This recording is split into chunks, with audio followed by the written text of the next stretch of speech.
Voici la fin de mon compte-rendu de la conférence de presse sur le lancement du livre « Imaginez l'après-crise ». C'était la période de questions. Je n'ai pas noté les questions puisque les questions étaient demandées au micro avec chaque intervenant en ligne. Donc, s'il y avait 3 personnes, les 3 passaient au micro et après, on répondait aux questions. J'ai plutôt classé les réponses par type de matière et vous allez voir, c'est très précieux.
Concernant l'adaptation du syndicalisme aux conditions de l'après-crise, on a souligné le fait qu'il n'y a pas eu de changement en dépit de la crise économique du taux de syndicalisation au Québec, qui est autour de 45%. Cependant, en Europe, le syndicalisme a diminué de beaucoup. En France, il n'est rendu que de 8 à 9%.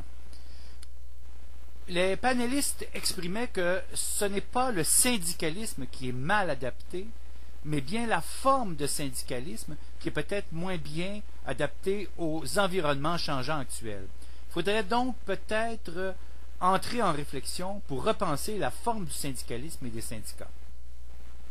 Concernant le poids, la crédibilité et l'importance qu'on donne aux chiffres, les panélistes ont réagi de diverses façons. On a souligné que les politiciens ont trop écouté les chiffres des économistes. Ce sont des métaphores selon les travaux de Deborah Stone, ces fameux chiffres. Il faut aussi donc accepter des arguments autres que ceux des chiffres, des arguments qui reposent sur d'autres métaphores. Les chiffres, pour d'autres chercheurs, ne sont pas des métaphores, mais des concepts. Alors, le bonheur n'est pas chiffrable et est une valeur. La santé, l'éducation, les besoins fondamentaux sont d'autres valeurs. Les chiffres doivent être intelligibles car ils portent beaucoup de poids. Les chiffres sur les inégalités disent beaucoup cependant. Ceux-là sont parlants.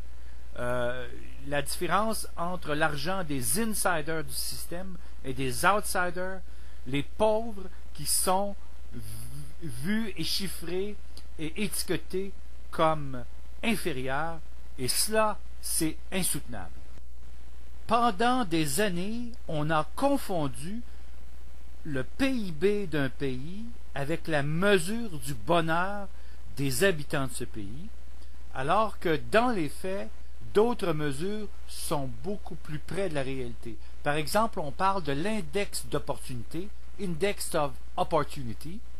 Alors, l'index a été développé par un groupe d'économistes de la Banque mondiale, d'Argentine et du Brésil, qui a démontré que les circonstances dans lesquelles vivent les gens peuvent faire qu'ils sont privés d'avoir accès aux services dont ils ont besoin pour vivre une vie productive. Alors, par exemple, l'eau courante, la sanitation, l'électricité, l'éducation de base pour les enfants dans une région.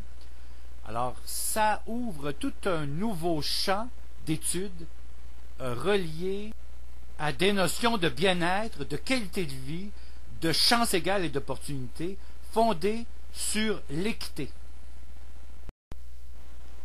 On a aussi parlé du GPI, c'est-à-dire le Gini Progress Indicator, qui est un concept d'économie verte, de bien-être économique, qui a été suggéré pour remplacer le GDP, le Gross Domestic Product, qui était plus une mesure métrique de la croissance économique. Le GPI est une tentative de répondre à la mesure de la croissance d'un pays, de l'augmentation de la production des biens et services, dans la perspective du bien-être de la population.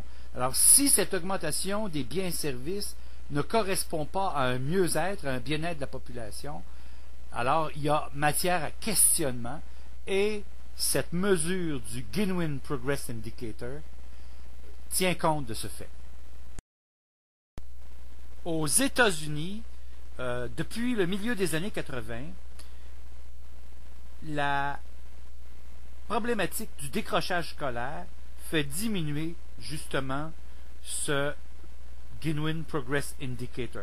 Ça fait descendre donc cela. Et Harvey Mead est en train de le calculer, ce fameux Gini Progress Indicator, pour le Québec. Il faut s'entendre sur un indice qui a une incidence sur les administrateurs aussi.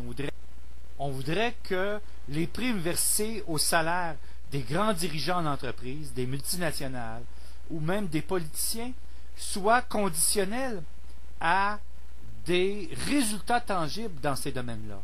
Alors qu'on rende plus imputables nos gens en les liant directement à leur performance et en même temps le contenu salarial qu'ils recevraient en prime. On a discuté aussi d'un amendement au PIB qu'on appelle le PIB vert. En fait, les dirigeants chinois se sont aperçus en 2004 qu'ils sont en train de détruire l'environnement de la Chine avec le développement économique. Et d'autre part, le PIB vert constitue donc une expression employée pour désigner un projet de correction du produit intérieur brut en fonction des coûts environnementaux. Alors, il y a un comité d'experts des Nations Unies sur la comptabilité environnementale économique qui travaille à faire du système de comptabilité environnementale économique, le SEEA, un standard international pour l'année 2010 et à promouvoir sa mise en œuvre dans les pays. Ce sont les ajustements environnementaux apportés aux agrégats standards du système national de comptabilité des Nations Unies, le UNSNA, qui sont désignés sous le nom de PIB vert. Donc, il s'agit en principe d'essayer de calculer un revenu prenant en compte le capital naturel. Et ça fait partie de l'avenir des chiffres. Une question à porter sur le rapport de Willy Brandt. Alors, c'est le fameux rapport Brandt émis dans les années 80 qui avait été tabletté par les administrations de M. Ronald Reagan aux États-Unis et de Mme Margaret Thatcher en Angleterre. Il faut se rappeler que c'était un fameux rapport du début des années 80 chapeauté par le chancelier allemand Willy Brandt et ce rapport se destinait à effectuer l'analyse des disparités économiques existant entre les pays de l'hémisphère nord et ceux de l'hémisphère sud. Et évidemment, c'était un mouvement fondateur qui a donné naissance, qui a ensemencé la recherche dans le domaine des disparités économiques et sur une plateforme mondiale finalement. La réponse était: est-ce que vous avez tenu compte des prémices de ce rapport dans l'écriture du livre Imaginez l'après-crise? La réponse a été oui. On a demandé: est-ce que l'augmentation des inégalités est un effet intrinsèque de la croissance économique? On a répondu oui. C'est clair, les pays nordiques et les pays qui connaissent de plus de croissance économique, les pays anglo-saxons entre autres, ont appliqué une certaine forme de capitalisme qu'il faudrait peut-être modifier comme tel. Est-ce qu'on doit dompter le capitalisme? Je crois, disait-il, qu'on doit apprendre aux entreprises de contribuer plus en échange et qu'on doit relier le salaire des hauts dirigeants des entreprises à l'empreinte écologique.